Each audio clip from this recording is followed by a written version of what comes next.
ចាសសួស្តីបងប្អូនប្រភេទគេហៅថា peacock pyrite បងប្អូន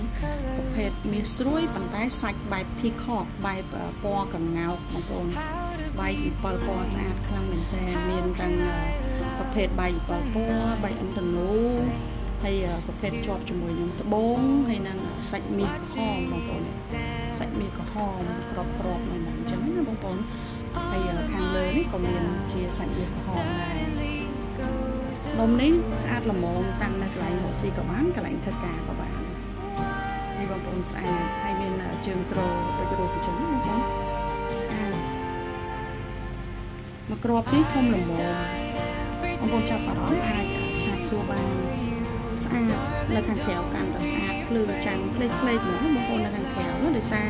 វាមានប្រភេទជារ៉ែមាសហើយនិងប្រភេទរ៉ែប្រាក់ជាប់គ្នាអញ្ចឹងទៅចាំង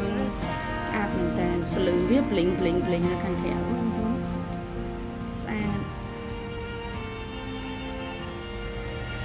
មែនតើអរគុណច្រើននេះបងប្អូន